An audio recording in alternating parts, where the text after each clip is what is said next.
కాపురం చేశారు.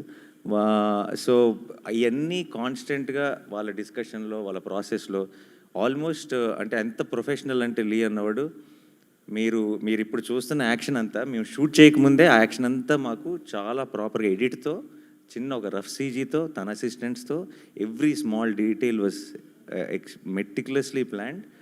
అండ్ ఇలాంటి యాక్చువల్లీ మీరు సినిమా చూసినప్పుడు అలాంటి యాక్షన్ ఎపిసోడ్ ఇది ఎంతకాలం తీసుంటారా బాబు అని అనిపిస్తుంది. But because of Lee and because of వీళ్ళందరికీ ఉన్న సాను సార్ కానీ, శైలేష్ కానీ, లీ కానీ ముగ్గురు బ్రహ్మాండమైన ఒక టీమ్గా తయారయ్యారు.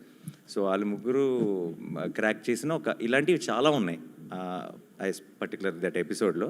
అందులో ఒకటి ట్రైలర్కి వాడాం బేసిక్గా. అంటే is it like universe, like అంటే హిట్ యూనివర్స్ లాగా ముందు ఉన్న 2 పార్ట్స్లోని కాస్ట్ అండ్ ఇది కూడా ఉంటుందా?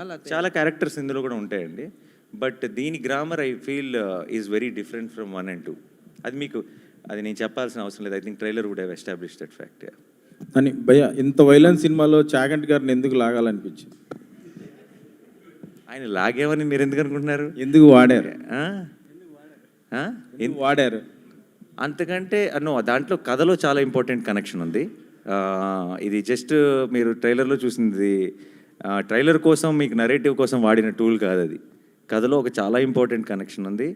అండ్ ఆయన్ని కలిసి అది ఆయన చాగంటి గారు ఎప్పుడో చెప్పిన మ్యాటర్ కాదు, ఆయన సినిమా కోసం చెప్పిన మ్యాటర్ అది. అండ్ ఆయన శైలేష్ కలిసి ఎక్స్ప్లెయిన్ చేసి ఈ సినిమా ఐడియా ఏంటో ఎక్స్ప్లెయిన్ చేస్తే ఆయనకి నచ్చి ఆయన చేశారు. అండ్ ఆయనది దానికి ఆ మ్యాటర్కి ఇంకొంచెం లోతైన అర్థం మీకు సినిమా చూసినప్పుడు అర్థం అవుతుంది. హిట్ 2 ఇప్పుడు హిట్ 3 కదా, ఒకదానికి మించి డోస్ పెరుగుతూ ఉంది. దీనిలో వైలెన్స్, క్రైమ్ థ్రిల్లర్ అయినా కూడా వైలెన్స్ పెరిగిందా? ఇంకా కంటెంట్ కూడా ఏమైనా పెరిగిందా? అఫ్ కోర్స్ పెరిగిందని అనుకుంటున్నాం. మీరు ఫస్ట్ అంటే దీనికి ఇన్స్పిరేషన్ ఏమన్నా అంటే ఈ రీసెంట్గా యానిమల్ కానీ, మార్క్ కానీ, కిల్ కానీ ఇలాంటి వైలెంట్ ఫిలిమ్స్ చాలా వచ్చినాయి. సో వాటి ఇన్స్పిరేషన్ ఏమైనా ఉందా? ప్లస్ ఇది చూసినప్పుడు అవి గుర్తొచ్చే అవకాశం ఏమైనా ఉందా? లేదు, అసలు లేదు. బట్ అవకాశం మీకు గుర్తొస్తే చెప్పండి, ఏమైనా తర్వాత కూడా కలుస్తాగా రిలీజ్ తర్వాత. శైలేష్ గారు ఇక్కడ ఎస్ సార్. చంపటంలో కొత్త పద్ధతులు కనిపెట్టడంలో మీరు మాస్టర్ అని తెలిసింది సైంధవ ద్వారా. ఈ సినిమాలో ఏమన్నా కొత్త పద్ధతులు కనిపెట్టారా చంపటంలో? దాని మీద స్పెసిఫిక్గా ఎఫర్ట్ పెట్టి చేసిందేం లేదు సార్, అది ఆర్గానిక్గా అలా వెళ్తున్నప్పుడు జరిగింది. అండ్ యాజ్ ఐ సెడ్, ఈసారి we got Lee Whittaker is action choreographer, action designer for us. ఆయన రకరకాలుగా కొన్ని థియేటర్కిల్ మూమెంట్స్ క్రియేట్ చేయడంలో మాకు చాలా ఇన్పుట్స్ ఇచ్చారు. So it's a different approach. చూడండి, స్క్రీన్లో చూసినప్పుడు తెలుస్తుంది. ఓకే, ఇంతకుముందు యాక్షన్ సినిమాలకి ఎన్ని బాటిల్ బ్లడ్ వాడారని అడగాలనిపించేది, ఇప్పుడు ఎన్ని ట్యాంకర్లు వాడారు మీరు సినిమాకి? మా ప్రొడక్షన్ డిజైనర్ ఇక్కడే ఉన్నారు. లేదు సార్, లెక్క పెట్టలేదు సార్. అంటే but lot of it was used obviously. మీకు స్క్రీన్లో కనిపిస్తుంది అంతా కూడా మ్యాక్సిమం పోసిన బ్లడ్, ఇది ఆర్టిఫిషియల్ బ్లడ్ కాబట్టి చాలా వాడాము.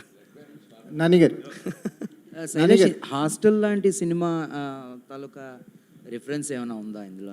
Which film sir? Hostel, Hollywood మూవీస్లో హాస్టల్ అనే ఒక మూవీ ఉంది. No. Is there any? No, this is a very different kind of a genre. Yeah. It's an original, right? Of course it's an original, yes. Nani గారు మీరు ట్రైలర్లో ఒక dialogue Nani గారు, అంటే ఈ ట్రైలర్ చూస్తున్నప్పుడు ఎక్కడ ఒక మూడ్ బ్రేక్ అవ్వలేదు. అంటే హిట్లో అర్జున్ సర్కార్ మూడ్ ఏదైతే ఉంటుందో ఎక్కడ 1 సెకండ్ కూడా మూడ్ బ్రేక్ అవ్వకుండా ఉంది. మాకు అది చాలా కొత్తగా అనిపించింది ట్రైలర్. జనరల్గా ఏంటంటే చాలా రకాల షార్ట్స్లో పడుతుంటాయి, నవ్వేది, కొంచెం లవ్ ఫీల్ ఏదో కానీ ఒక మూడ్ని సస్టైన్ చేస్తూ దాన్ని పీక్స్కి తీసుకెళ్ళారు ట్రైలర్కి వచ్చేసరికల్లా. ఈ క్యారెక్టర్ జర్నీ ఒక నానిలో కొత్త పర్సెప్షన్ ఏం ఓపెన్ చేసిందంటే ఏం చెప్తారు యాజ్ అన్ ఆర్టిస్ట్? కొత్త పర్సెప్షన్ అంటూ ఎస్పెషలీ ఏం లేదండి. But each character when we explore it, చేసే ప్రతి సినిమా బోల్డెన్ విషయాలు నేర్పిస్తుంది. చాలాసార్లు దిగిన మొదటి రోజే నాకు అర్జున్ సర్కార్ ఎవరో తెలియకపోవచ్చు, కానీ అది 4వ రోజు షూటింగ్కి వెళ్ళా నాకు క్లారిటీ వస్తుంది. అలా ఐ థింక్ మేము యాక్చువల్లీ మీరు చూసిన వైలెంట్ పార్ట్ అంతా మేము తీసింది లాస్ట్ షెడ్యూల్ ఈ సినిమాకి. సో అక్కడికి వచ్చేటప్పటికి ఒక రకంగా పూర్తిగా అర్జున్ సర్కార్గా, చంద్రముఖిలో చెప్తారు కదా, పూర్తిగా అర్జున్ సర్కార్గా మారిపోయినట్టే. బట్ అది ఎవ్రీ ఫిల్మ్కి ఒక ప్రాసెస్ ఉంటుందండి. అది ఈవెన్ అంటే ఇది జస్ట్ బికాజ్ వైలెంట్ సినిమా అని కాదు, ఒక హాయనాన్నకి దానికి ఉండే ప్రాసెస్ దానికి ఉంటుంది. ఒక హిట్కి దానికి ఉండే ప్రాసెస్ దానికి ఉంటుంది. And everything as an artist I enjoy any process. అది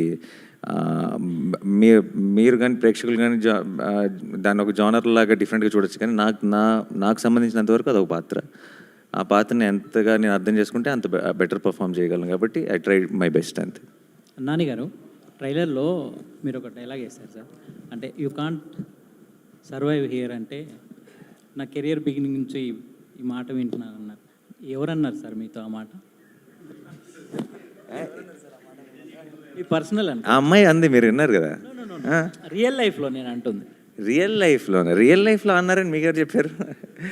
మీ పర్సనల్ కొంచెం అలా తీసుకున్నా అంటే మనందరికీ మీ మీ అంటే మీ కెరియర్ బట్ అందరికీ రిలేటబుల్ డైలాగో ఐఎమ్ షూర్. నాకని కాదు కానీ Yes. ఎనీబడి ఇప్పుడు ఇప్పుడు మనం నమ్మే జనరేషన్ కంటే డౌట్ పడే జనరేషన్ ఇది, అవునా? అందరినీ, నన్నే కదా, ఎవరినైనా సరే. అండ్ ఎస్పెషలీ పర్టికులర్గా చాలా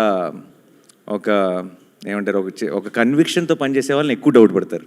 అంటే నేను ఎందుకు అడిగానంటే సార్, మీరు దసరాకు ముందు మీరు వేరు, దసరా అనేది ఒక ఛాలెంజ్ తీసుకొని చేశారు. ఇప్పుడు దసరా తర్వాత మొన్న ఒక గ్లిమ్స్ వదిలేరు ప్యారడైజ్కి, అది నెక్స్ట్ లెవెల్. అంటే ఒక గ్లిమ్స్తోనే ఒక కొత్త ట్రెండ్ క్రియేట్ చేశారు కదా, అందుకని నేను అడిగాను. అంటే మోర్ మీ పర్సనల్గా ఏమన్నారు?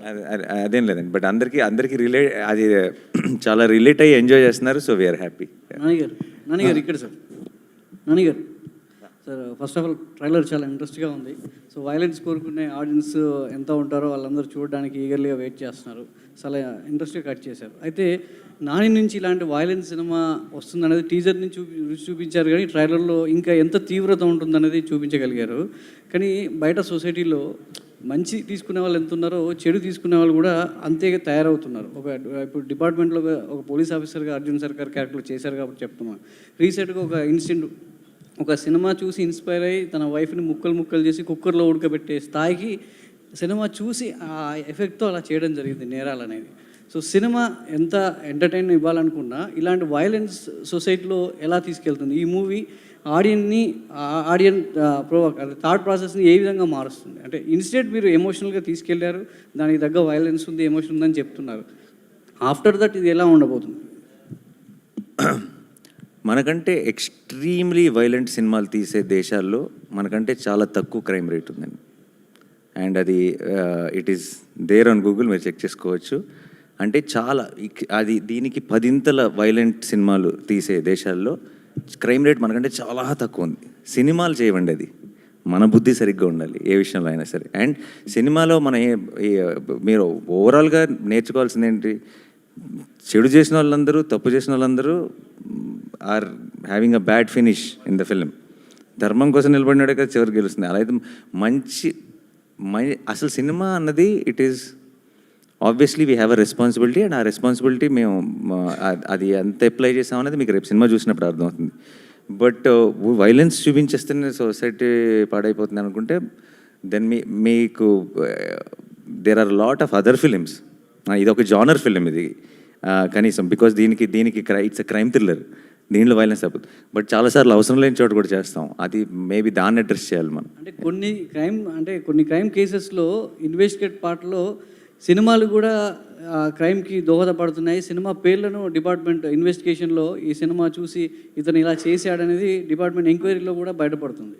సో అట్లాంటి సందర్భంలో అంటే నాని నుంచి ఇలాంటి ఎక్స్పెక్ట్ చేయవు, బట్ ఇలాంటి సినిమా వస్తున్నప్పుడు ఆ లిస్ట్లో ఈ సినిమా పేరు ఉంటే బాగోదు కదా అనిపిస్తుంది.